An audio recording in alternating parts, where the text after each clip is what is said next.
Beaucoup de ceux qui veulent interdire la corrida et qui accusent ses défenseurs d'être des sadiques font preuve d'une incompréhension profonde de ce spectacle et projettent sur leurs adversaires leur propre agressivité.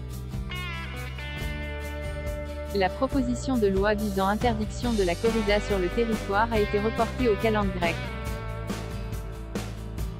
Les Saint-Just au petit pied en sont donc cette fois-ci pour leurs frais, qui se voyaient déjà mettre hors la loi les aficionados, comme au bon vieux temps de la Convention révolutionnaire, où un discours bien balancé et démagogique d'un montagnard pointant un girondin pouvait signifier incitation à comparaître dès le lendemain devant le rasoir national. Il est vrai que nombre de députés La France Insoumise ne jurent, comme leur patron, que par Robespierre. Mais au-delà de ceux qui n'aiment pas la corrida, il y a le sous-ensemble de ceux qui veulent l'interdire à tout le monde. Et ceux-ci n'abandonneront certainement pas de sitôt leur velléité de régenter les mœurs de leurs concitoyens, sur les principes de leur sainte inquisition. À cela, on peut opposer d'avance quelques objections fondamentales. Pourquoi interdirait-on la corrida et n'interdirait-on pas tout abattage d'animal vivant pour la consommation de sa viande?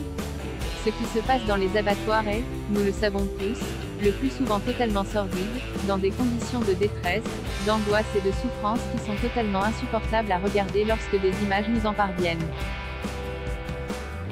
Ceux qui veulent interdire la corrida ne le peuvent faire sans mauvaise foi s'ils ne sont pas végétariens. Ils acceptent la souffrance animale pourvu qu'ils ne la voient pas. Et pourtant les vaches et les bœufs, les veaux et les agneaux, les poulets et les canards ne sont pas dans le paysage pour ceux qui ont la chance de ne pas vivre en batterie, pour faire joli. La corrida au moins regarde la mort en face, et l'assume. À quel titre des gens qui ne connaissent la corrida que par ouï-dire, qui n'ont jamais pris la peine de se faire expliquer ce que c'est, et qui bien sûr n'en ont jamais vu, à quel titre ces gens-là pourraient-ils décider de l'interdire? C'est imposer à autrui sa propre vision, et l'adoption d'une telle loi, si elle devait arriver un jour, serait un abus d'autorité sous apparence démocratique. Si une décision qui ne concerne que certaines villes de quelques régions du sud de la France est prise par l'ensemble des députés représentant l'ensemble du pays, il s'agit bien d'une absurdité démocratique. Ce qui concerne les villes taurines doit être décidé par les villes taurines, tout le reste n'est que gesticulation démagogique pour satisfaire des gens qui ne sont pas concernés par la question. Beaucoup d'anti-corridas semblent penser que les aficionados sont des sadiques, qui prennent plaisir au spectacle du sang et de la souffrance, des espèces de monstres inhumains et barbares. L'argument de la jouissance que provoquerait la souffrance supposée de l'animal est d'ailleurs celui que développe depuis longtemps Michel Onfray, que l'on a connu mieux inspiré. À ceci on peut opposer deux arguments.